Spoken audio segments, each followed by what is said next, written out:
welcome to this wonderful meetup.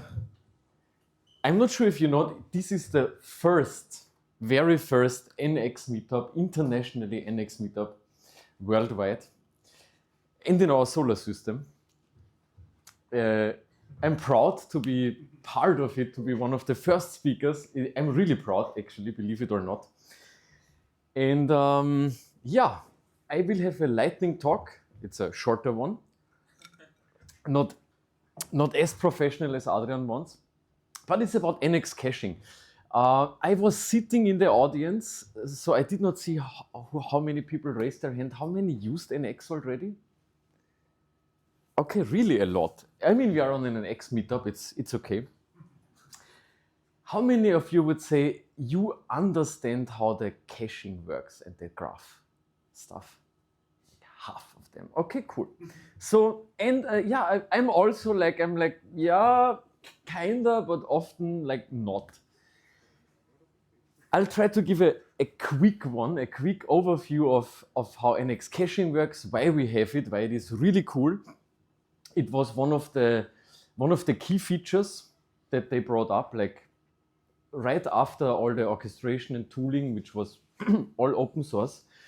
At some point they released caching and remote caching that was back then, like, I would call it a game changer, same as AngularJS, the first version. I'm not sure if you remember jQuery and that stuff, but like the first big thing technology-wise was AngularJS, and I believe NX was the first big thing when it comes to tooling and productivity tools in general. Let me introduce myself quickly. I don't have such a nice intro slide as Adrian, but I do my best. My name is Michael. I'm very happy to pay your beers and drinks the rest of the year, I believe. As far as I understand, it is like always here. So that is it's a cool thing that we do. Personally, besides running PushBased, I'm very interested in coding. I love TypeScript. I started with PHP, went into the, classic PHP. But back then, what should you do? There was only PHP and Java. So not a lot of choice. But at some point, jQuery came. I was hyped. I turned into this front-end area, and the last 3 years, I only code Node. Not even on the server side, on the terminal. That's a funny shift, I would say. Besides that, I'm a performance nerd. I love it. I love everything that scales better. People is the hardest. Then there's code and build times. And today I will tackle a little bit of the build times. What problems do you have when you sit in front of your computer and you change a character of code? Maybe you have watch mode on, everything, like, because it is hot module reloading, instantly the new modules load. You get your update, right? That feels good. I'm not sure how many of you used hot module reloading ever. Nearly everyone. So, snappiness is a thing, and it gives you not only a good feeling as a developer, it also saves you a lot of money as a company, like really. And when you push your change to the CI pipeline, it is not as fast because there you don't have the watch mode on, and maybe you have not all other things built already, so it will take some time. And for me, that's the time to go for a coffee. Yeah? I push it, it's a little bit of a bigger project, and I know coffee time. The next 30 minutes, I'll do nothing. Don't you know that? No, of course you work for us, you don't know that. But I also don't know that, by the way. We too don't know that. But you know it. We don't know it. So that's a problem. And normally, like, I want to be honest. As a company owner, I hate it. People like Simon sit around, click on the button, go away for 45 minutes, like, yeah, what is my daughter doing? Oh, what did you play? How was the kindergarten? Like, getting back in the kitchen, snack, more coffee, getting back to the laptop. That's like, is your life? Yeah, and the deploy failed. And the what? And the deploy failed. And then the pipeline fails. And then you come back after 45 minutes and the pipeline fails. We are in a real life scenario, I would say. That's my real life at least. So besides the bullet points that are here, you know what I'm talking about. Stuff that takes time is not only costly for a company because you fucking don't care what the company pays, right? You want your salary every month, that's it. But the company cares a lot more than you. Even, I want to point out, your own vibe, your motivation, your productivity, and your overall life health, I would say, is dependent on fucking waiting in front of the computer for nothing. That's a real problem. So the problem is caused by large code bases, old build tools, yada yada yada. That makes it like in general slow. But then you have like the vast, these huge code bases that are like not really well organized. That means you just want to change this part of your application and you have to rebuild everything else. Everything in our small hobby project is maybe 5 minutes, but everything in a real big company is maybe 45 minutes. And that really makes a difference. So repetitive work, like you already built an application and now another task want to test it and you have to build it again. That's just like bad organization is one thing that makes it slow. And the last thing is like normally like the basic setup of a repository is you click the button and everything runs all the time. Like no matter what you did, just do everything again. And that makes the 45 minutes 1.5 hours, approximately. So let me see what is on the next slide. And this is, yeah, I don't know the slides, so therefore I'm always surprised when I click on next. Yeah, Adrian made my slide deck, thanks by the way. This is the moment where we pull in Nx, and Adrian did a really nice introduction talk, and I want to quickly like pull out the building blocks. There are a couple of building blocks missing, but what you see and what you most probably are familiar with is all the logos of the tech stacks. You use one of them at least. So every tech stack that you use has a plugin, and they organize like how you generate your code, how you orchestrate your code, how you like integrate your code into that build tool. As one thing, you need that, you cannot get rid of it. Then you have the dev kit, okay, that is like a helper library. You have the Nx console that is like integrated in your IDEs. And you have Nx Cloud that is online that charts that stuff. But this is all like, I would say like supportive material. And in the bottom part here, Nx, you see one box, caching. That was, as I mentioned, the first really game-changing feature of Nx. And until today, next to all the cool AI features and polygraph features that they have, I believe it is the quickest where you can land impact. Have a build pipeline, takes 45 minutes, install Nx, and the setup like is extremely easy. I don't want to say it just works, because it never just works, but it nearly just works. It's like AI. It nearly works, It's pretty good. It is very helpful. That's what I want to say. So, and Nx focuses on, back then, making repositories faster, and nowadays it focuses a lot more on making repositories more smarter. So it means, of course, like the AI integration, but also the dependency graph, they enriched. Years ago, they were only focusing on one monorepository. Nowadays, they really have something that's called polygraphs, so they can graph your whole infrastructure, everything. Every single repository you have is connected to each other. And if something is connected to each other and they build up on each other, it would be cool if you understand every single step and only do the stuff that you really need to do, right? The longer the chain, the more you're safe when you don't execute everything, but really only the stuff that you need. Okay, what is the next thing? So back to the cache. What is caching? I don't know. What do you believe is caching? What's the first thing that comes in your mind when I say caching? Temporal storage. Temporal storage. Temporal storage. Memorization. Memorization, I would say, like browser HTTP requests. Very old, but it's caching. What is the browser cache doing when you refetch the same URL twice? Saving time. It saves time, yes. How? How does it save that time? You don't need to wait. You just have everything in memory or in your machine already. So you don't resend, you don't do the round trips, you just keep everything in your memory and you don't ever like leave your machine. That's one part.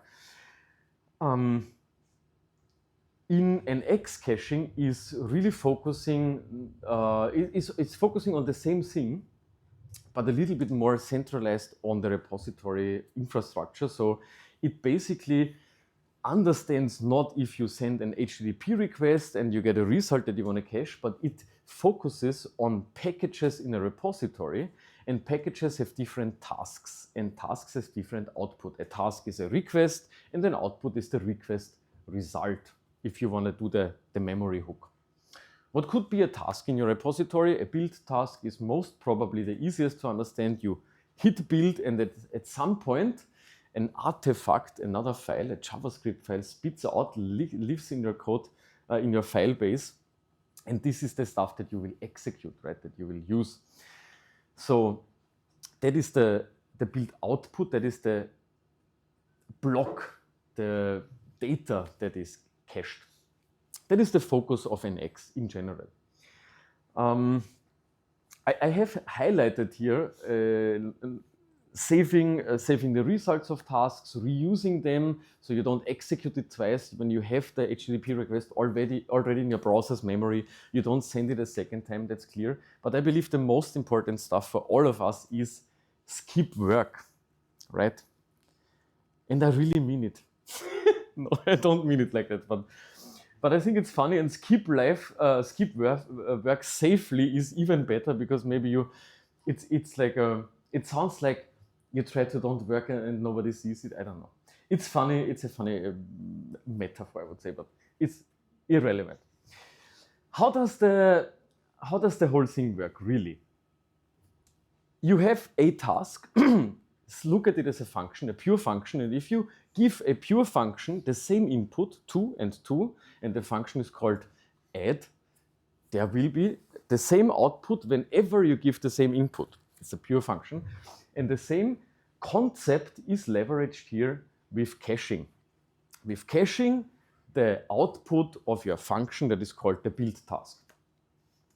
This function is a little bit more complicated, right? Your build task, of course, has some real input parameters, that is maybe the build command or the build arguments that you put, but there is a little bit more to it, because you import stuff, you have dependencies that are implicit, explicit, and so on. So that thing is a little bit more complicated, but still the same principle goes for pure functions. The same input produces the same output.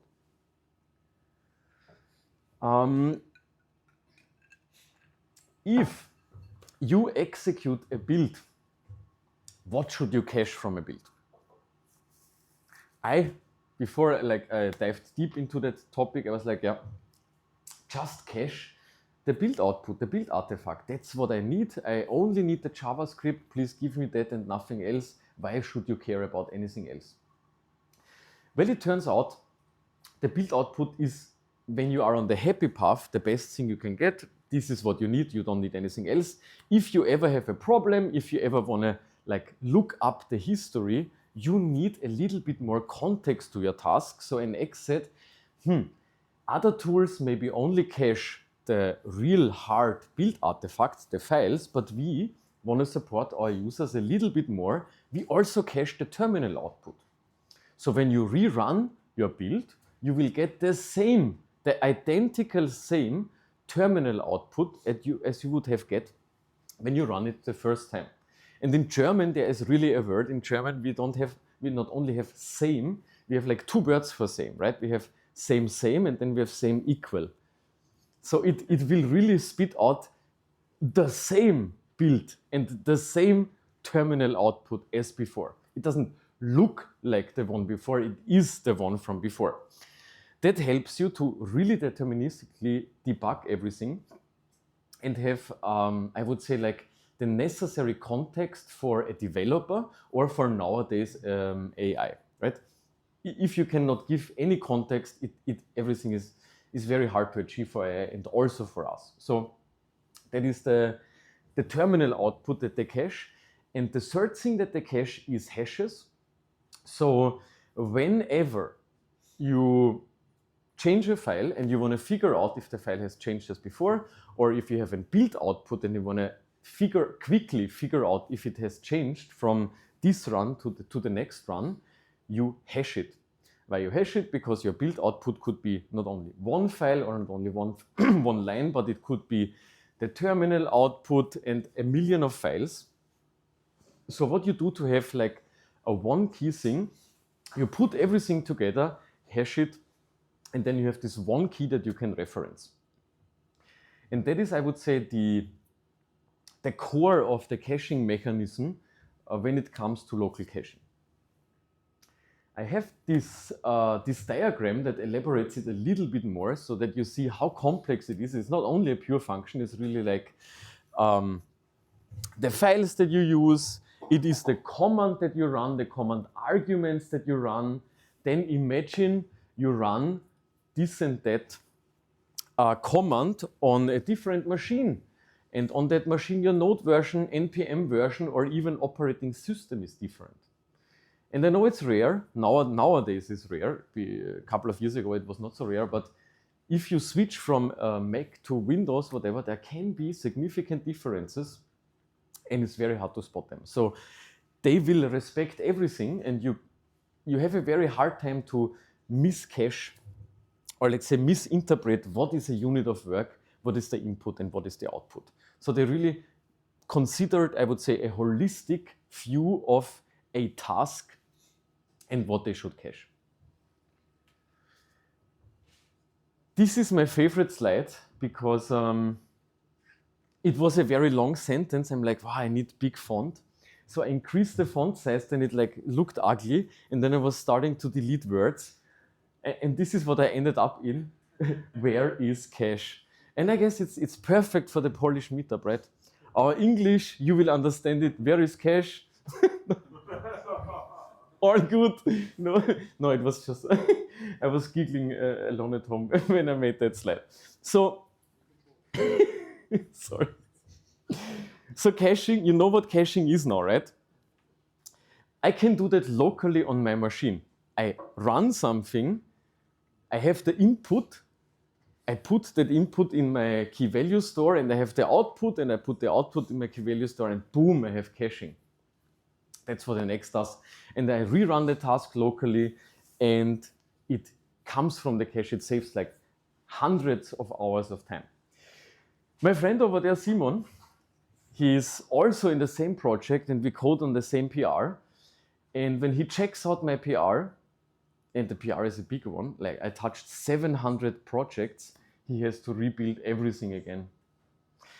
And he hated me for that a lot because I'm like, hey, Simon, please check my code quickly. And he's like, quickly? Let me go for lunch, pick up my daughter from the kindergarten, read a book, and then I come back and see what your task is doing. So, and that was reality before Nx. So what they did is they said, okay, if I know all of that, right? If I really know all of that plus more, because this is a really reduced version, I could assume that if my friend over there, Simon, is pulling my PR and executes it in his environment, and by accident, his environment is very similar to my environment, he could just get it from the cache. So he will check out my PR and he will not wait 1.5 hours and has time with his daughter. No, he will have to work because it takes 5 minutes. So remote caching is basically just the server hanging around somewhere and helping us to move the thing, the output of the work that I did on my machine, on a centralized place where everyone else can grab it. You can grab it, you can grab it. I could execute it on my phone, but my phone has a different runtime, so it will not cache. But it could work if there was the same runtime. So that's caching remote and local. Here, another small diagram. This is my machine in red, Simon's machine in blue. I make a commit, send it to the server. I don't send it to the server. I run the build, it gets cached and sent to the server automatically because we don't work nowadays. It happens, you know, it just happens. And Simon gets it just like that. He doesn't even say pull, he just say run build, and it is there. That was the main feature, and until today, a game changer, I would say, for your development process. And the setup is 0 minutes. Like, I mean, setting up an X is really quick. If you have that done, the caching is already present. What's next? Okay, cache hit and cache miss. I can cache stuff, and I rerun the same function, and I would assume the output is the same, and maybe in my output is a timestamp. Could be. So if I run it a second time, my timestamp is different, would be a different output. Maybe I change a file, but the caches are configured incorrectly, and my project is not in knowledge that it also depends on the file that I change, so it will do nothing. I will change a file, let's say mock files. I have a testing folder. In my testing folder are mock files. The mock files are ugly, big JSON files. I'm like, oh, the linter should not touch it. I don't want to really like have it included a lot in my code base. I also don't really make it build, you know, I just have it lying around there. If I would change that file, no one would know that it's related to my build, and it would do nothing, right? So I can have a misconfigured cache. I can have dependencies that I did not configure, and then I change the dependencies, and then my cache is not rebuilding, but it is returning the cached result even if I changed something. That's one of the versions where you can have a cache miss. A cache hit I explained before. You do the same work twice and you just repeat it. That's the positive part. For cache misses, there are a couple of different things that you can do. I have a very limited set of demos, or at least like code snippets that I can show you. But there I can demonstrate what a cache miss is, and how you could like reproduce that. But those are the two things that you should know. You can have a cache hit, you can have a cache miss. And we are coming to the last part of the theory of this talk about caching. And before I wrap it up, I open up my coding editor. I will bring my microphone here. So, here's my coding editor. Okay. So the last thing that I said was cache hit, right? So I have a build process. Let me open that up. I have a build process, and my build process is creating a report under a specific file, a very complicated report. Let me quickly check it out. That's my report. It's very complicated. It has the status OK, and it has 42 items. And when I run that script, I see the terminal output and I see the file, the artifact. This here, the txt file, is my build artifact. So I will delete my build artifact and I will rerun the same task again, and it says that it's taken the work from the cache, and when I go here, oops, the file is here again. So that task was not executed a second time. It's maybe a really bad example because there's no timeout in. Let me quickly understand if I can delay that task. It was even faster first time. Come again? It was even faster first time. Oh, both of them are from cache. Oh, okay. I can run it without cache. And we can see how long it takes. It takes like 100 milliseconds instead of 30. No, yeah. I could add a delay, but only from looking at the comments we see it's coming from cache or not. So that's what I explained as a cache miss and cache hit. Let me now dive into more code and talk a little bit how you can configure that. So in a function, in a pure function, you have parameters that you put in. You have parameter A, parameter B, and the first one is 2, and the second one is 2, and the output is 4. In an X, your inputs, I showed you before the diagram, is mostly files. That is what you really should know. And then what you also really should know about your build environment. So files is easy. I can define an input, right, that is named production. And in my production input, I can put in everything. So default plus not my spec files. So I put in all the source files, every TS file basically, and then I remove all my test files from it. This is the very super basic setup of any cache. You have something that is always present, like your whole project folder, and then for the build task, you only want to have the stuff that ends up in your npm package. For the testing task, you only want to have files that are related to your source code, of course, and also to your test files. So for every different thing, you can set up a input name. This is the very basic one. And then you can define a summary. You say like, every task will by default get my default. And if it's a build one, I will give it the production. And then I basically define what different files are running into this task. Another thing that you really need to consider is your environment. And here I have configured another named input that is called shared globals. And in that shared globals, I have two runtime parameters. One's my node version, second my npm version. You can also put your Java version, your Go version, whatever.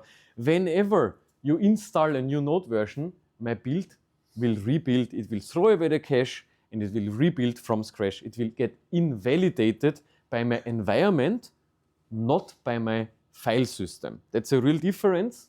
And for everyone that had a caching bug with other technologies than Nx, which is hell, you will really like this option, because you can not only define that stuff, you can say it's a shared global. Every single task runs on Node, so every single task should depend on this one input. Same with other stuff. So I covered runtime, output I call it, because it's not runtime variables. And I already covered shared globals. What else can we do? Now we get, it's a very condensed talk, so I jumped from very basic to very advanced. Now we get a little bit more advanced. I have an external dependency. For example, Chitty. How many of you know Chitty? 2. How many of you know TSX? Everyone. Yeah. So Chitty is, or I don't know even know if I pronounce it correctly, maybe it's called GD or so, I don't know, I call it Chitty. So Chitty is the runtime version of TSX. It's a package, I depend on the package. External dependency means I depend on this package. If the package version or any fucking single character in this package changes that I consume, I invalidate my cache. Very cool. One level more advanced. I work in a bigger company. I have a Mac because I'm cool. Simon is not cool, works on Windows. Problem. Why is that a problem? Not because of also because of Windows, but not only, there's more. I executed stuff on my machine, everything passes, I have node, and I have npm, but I'm on a Mac. Simon has the same node and the same npm version, but he's on a Windows. Different thing. He would produce a build because his machine is old, slow, and has a bug. But he didn't realize that he has a bug because he used my cached version. Because I executed it already with the same input on the same node version on the same npm version. So he will get the cached version, and that's not good. That's a cache miss. So what can we do? Let's put into our, where's my mouse? Let's put into our caching setup the operating system. And let's make a log that logs the operating system. And with this one line, Simon, luckily, will not pull my cache, but will re-execute it on his Windows machine because different operating system. Only that two tricks that I showed you now saved millions in real life, in banks, in Apollo 11 missions, in whatever. Like that problems that we discussed, the two problems that we discussed here, I would say is the biggest vast majority. It's also a little bit more advanced. What else do we have? Let me look at my code. Okay, dependent task output. I make a report. And another task, the reporter report, that gathers many reports to one report, is depending on the first one that is called report 1 maybe. I could say whenever the output of my report 1 changes, invalidate the cache of report gatherer task. So I can say dependent task output file, and I could like glob it. And that is one of the last examples that I have here.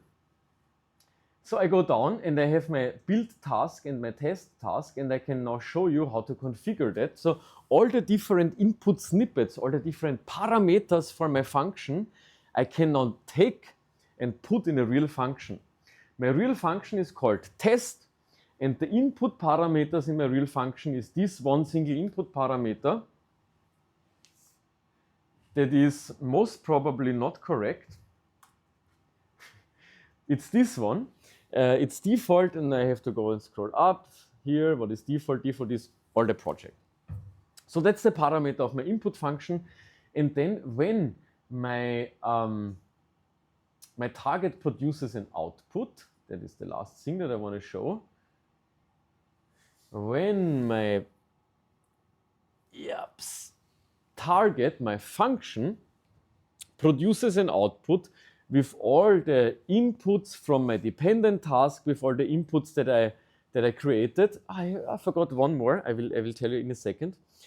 It also will output stuff. So a function, a pure function, takes some parameters and outputs stuff. I can define here. I define a folder. What I prefer, because I like it to be like really fine-grained, I define only the files that I need to cache. So if my testing output, right, would produce the lcoff file with my test coverage and also the HTML files, I will not put the whole coverage folder. I will only put the lcoff, the only file that I want to cache, the only file that I want to keep in the cache. Otherwise, you get memory overload from the cache. Okay. One last thing. Security checks. That is a good example. I use a microphone. I see I scream loud enough for the room. That's good. You know npm audit, I believe. And with npm audit or with yarn audit, you can understand what's the package situation at the moment in my project. How many packages are outdated, needs an update. How many packages have strong severity, like security issues, and I really need to upgrade them or even remove them. What happens if you run npm audit 2 times in a row? Tell me. Let's say 1 second after another. That's an easy answer. 1 second after another. What most probably will happen? Is the result the same as before? Probably yes. Probably yes. We don't know, we don't fully know, but most probably yes. What if I run it in a 2-day difference? Will it be the same output? It depends. It depends. It depends on the rest of the world. If I decide today, I publish a new version of my package because I'm drunk coding my nights until 4 in the morning and then I want to like YOLO it out, you know, you will download it maybe tomorrow. So you never know. So npm audit is nothing that is deterministic reproducible. npm audit is not a pure function. You cannot look at it as a pure function. So what do you do with that? How will you cache that pure function? Meh. Meh. Meh. Meh. I was sitting, I'm like, okay, I cannot cache it. For sure, because I'm not stupid. Why should I cache it? You know, like every time it's different. And then I was looking at my build pipeline. I'm like, push like 4 commits in this one PR and it runs 4 times within 20 minutes. And I'm like, wow, what a waste of time. So I made a new cache input. And this is the last example that I want to show. It's time-based. So here I say, and it's very critical, don't play with it, but I say this cache input, and I can show you that. Let me show you that. Take off microphone. I can take off microphone. Thank you, Simon. This is why you have crew members. They help you get through life. So, and I have time, and I will show you what I do here. I have to first invalidate the code base. Let's do that. First, I will put here something, okay? Run it once, generated. Run it twice, from cache. Now I wait. 5. And if I run it again, not from cache. Yes. It normally should not get, okay, here, input time, no. That should work. That's a live bug. Normally, I would see every 5 seconds a new version. I will test it now because I don't believe it.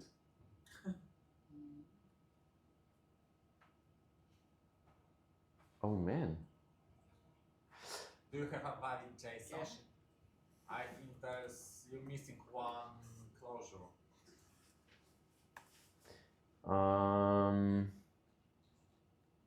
Like build starts with the closure, there is one word and the closing of that. Build? Build. Yeah. And the lower one. No, okay, sorry. You wanted to blame me? Make me look stupid for everyone here? And then it's not true? Are you sure? Okay, no, I made myself look stupid. My demo is not working, but this time-based thing basically helps me to have very specific tasks that I know very well and I understand very well, and I want to cache them on a specific time window because I know every single run will be different, but it's not so critical for me that I have to have it every single time. npm audit for our projects is good enough every hour, every day. That's the rate that we use. And when I moved in the time-based caching thing, we saved already 2 hours runtime a day by just not executing npm audit. So I guess that's a nice ramp up. Saving time with small tricks is a good thing. I go back, I open up my slideshow again for you. I want to ramp it up and I want to say NX is really cool. I'm very happy to pay your beers. What else is written here? Fast feedback loops. happier developers, lower infrastructure costs, safe work, skip work safely. That's it. Thank you.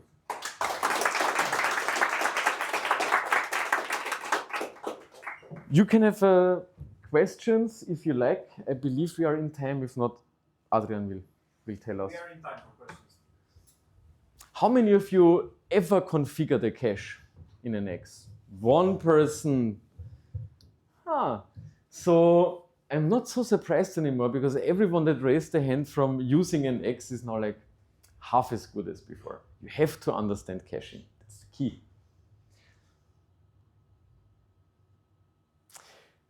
Any caching? Yeah. Is it possible to poison the cache? Yes. Of course. The ugly slide with cache hit, cache miss is, I would say, the topic. My example with, Simon's Windows machine and my Mac machine, I poisoned the cache, but I did it very indirectly. I did it with my infrastructure, with my operating system input. But you can poison the cache also with, I would say, more direct things. But that was like a real life explanation of how you could poison it. Another thing, cache poison is not always something that you have in, but maybe that you miss. So missing inputs would cause a false cache hit. And that is poison in the cache system, right? False stuff, whatever it is, that produces a cache miss is a poison. And if the stuff is a missing stuff, still it's something. And that's will also produce a cache miss. Was it a kind of an answer? How did you poison your cache? I don't. You don't? Yeah. We've got a real example in the project where we stored our styles in the separate project and then we rebuild another project, and once we rebuild this project, we still got the old. The old file. So Missing we inputs. missed the Missing input, inputs, yeah. in the project Yeah. configuration. Okay. And that's what I say, like poison is not always something that you have in, but maybe also something that you don't have in, right? Okay, so by the poison the cache, can I install, Unpoison let's say, crypto miner on some PCs, on some Windows? Uh-huh. Aha. So what you're asking is, can I sneak in malware in other machines Yes. over the cache? Yes. So, Especially when I use the remote cache for Yes. the whole company. yes. So the remote cache in combination with public repositories is a nice vector. That is very true what you say. It's a very good question to tackle. I'm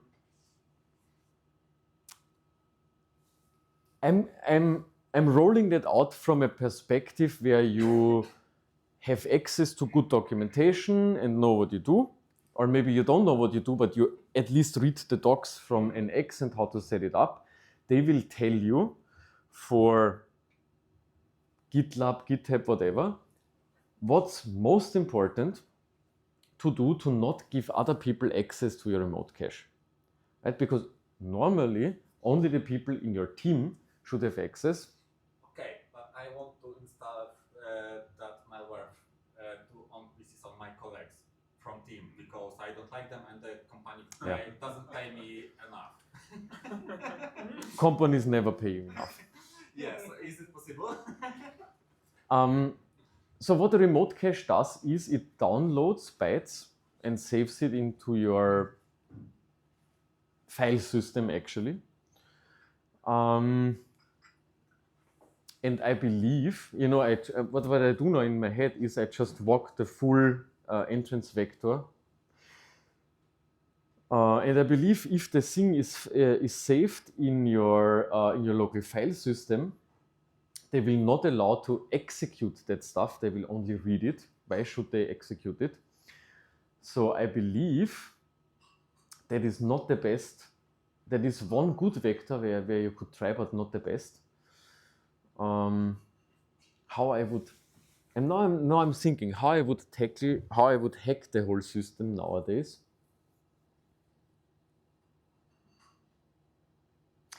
Actually, I don't know. They had like, I know of a couple of security issues. I'm very interested in the topic.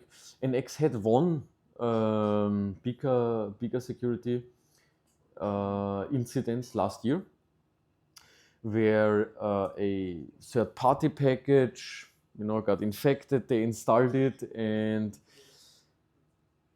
then they published the MCP, and the MCP is installed on every reboot of the IDE. So many people got, or not many, but I believe a handful of people got impacted by it. They solved it really quickly, but not because of technical infrastructure or smartness that they have. It was a very, very simple solution. Why it got fixed so extremely fast for NX. The dude that was still works there, the architect basically, was up at the time when it happened, jumped in his car, and was fucking 40 minutes later in the office pushing the fix. I'm not sure how, that was like pure human thing. But yeah. Actually, I would say the following. I can imagine ways to do that, but I would say I'm not skilled enough from a security perspective to give a professional graded answer to how could I hack NX with remote cache. How exactly, because what I don't know is I could understand how I can sneak something in, but then I would not know how to execute it. But I'm not a hacker. I would know that if I'm a hacker, maybe. Other questions about caching. How many people drink coffee while build time? So it's plus 20 minutes wait time. Now, if there are no other questions, and it's okay for you, I would say grab another beer on our behalf, and we are very happy to iterate with the event. See you.